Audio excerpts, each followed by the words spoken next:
Jesus Christ. I am not done. Kamala Harris tells BBC she may run for president again. I love to abandon my country by disappearing for months and months after my humiliating loss to a retarded fascist, only to dabble in a self-promotional book tour where I am 90% of the time getting harassed by Palestine protesters, and then announce my potential comeback to foreign press. In terms then of what is next for you, you write very powerfully about the differences that many women have made to your life, whether that was your meeting with Angela Merkel or the experience of growing up with your extraordinary mother or the stories of your baby nieces, Amara and Leela. When are they going to see a woman in charge in the White House? In their lifetime, for sure. Jesus fucking Christ. Oh my God. Guys, politics isn't about being public servant. Politics is about your grandiosity. It's about your self-achievement. It's about your story. Could it be you? Possibly. Have you made a decision yet? No, I have not. But you say in your book, I'm not done. That is correct. I am not done. I have lived my entire career a life of service. Again, this is a Democrat mental illness. Even this I am not done. Everyone, they're obsessed with envisioning their political careers as just that, their careers. You know, it used to be considered good manners, like good decorum, to at least pretend that you believe in public service as a concept. It's not about your career. It's about what you can give to the country. I'm not saying that people have always followed that principle. I'm saying that it was considered polite to pretend, you know? Even Trump doesn't talk this way. Trump, like, yeah, he talks about himself all the time. But for the most part, he frames his accomplishments, his candidacy, and his presidency in terms of what he's done for America. You know what I mean? You don't have reporters asking him, well, how does it feel to have the very, be the very first billionaire New York president or whatever, you know? Like, it's a completely different tone. And it's in my bones. And there are many ways to serve. I've not decided yet what I will do in the future beyond what I am doing right now. But you've been very clear that it's a possibility you might run again to become president. And in my experience interviewing politicians, when someone says, I'm not done, it means they are thinking seriously about running. But when you look at the bookies' odds, they put you as an outsider, even behind Dwayne "The Rock" Johnson. I mean, is that underestimating you? Shade. I think there are all kinds of polls that will tell you a variety of things. I've never listened to polls. What gripping charisma. Wow, really? Maybe you should have. Like, for example, 1 year ago.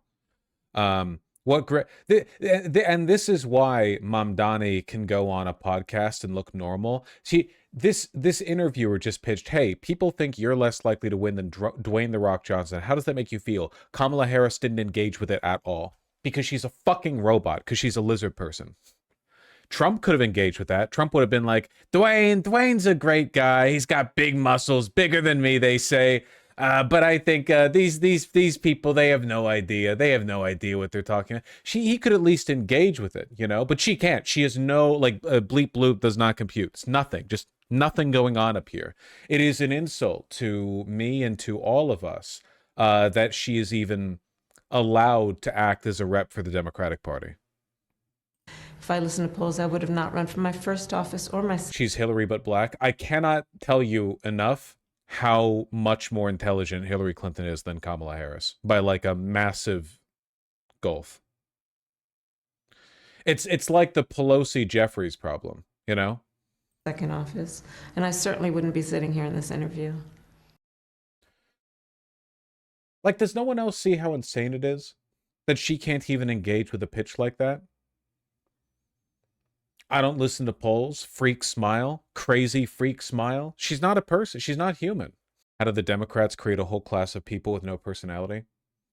You know how, like, in America, middle managers aren't human beings because they're subjected to a bunch of corporate modules that tell them that they're going to be fired unless they adopt the corporate line and speak exactly like the drones that they have to learn from. You know, it's like the consultants that you listen to, right? They get like a juiced up version of that. She's a sociopath. No, because sociopathy is a personal character trait. This is endemic to the party. They're all like this. Like Schumer is exactly the same. Jeffries is exactly the same. They're all the same guy. Yeah, but Republicans aren't like that. They just have an evil personality. Yeah, well, Republicans aren't like that because their political doctrine allows them to cut loose and be a little bit more free, you know? But like the Republicans are in line ideologically, you know? They serve corporate interests and they're openly anti-democratic and evil. So they get to play with it.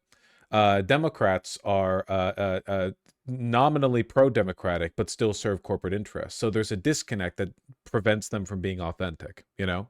I hate this paradigm we're in. Yeah, I just really hope that moderate liberals who correctly understand Kamala would have been better than Trump also understand the fact that Kamala was the lead and the fact that Biden was allowed to run again and that they didn't have a primary because of it are both the reason we have Trump now, you know? Lefties have been warning about this for ages. It's not new, you know? The Democrats don't need to shift left just because it's morally right. They need to shift left because the alternative is oblivion and the end of the country. Like we've been saying this for years and they just don't believe. They don't get it, man. Like where are you at if you're some like globehead neoliberal blue checkmark, you know, Twitter user, some 22-year-old neolib, and you don't understand that like we are in the position we're in because of a historic degree of incompetence in the Democratic Party, which is to a large extent the product of biases that are created by the party's unwillingness to shift to the left. This article is such a fucking puff piece. I'm skimming over it. They're not doing the normal interview thing where you just like have a transcript of the conversation. The interviewer, or at least the writer, is, you know, puffing it up.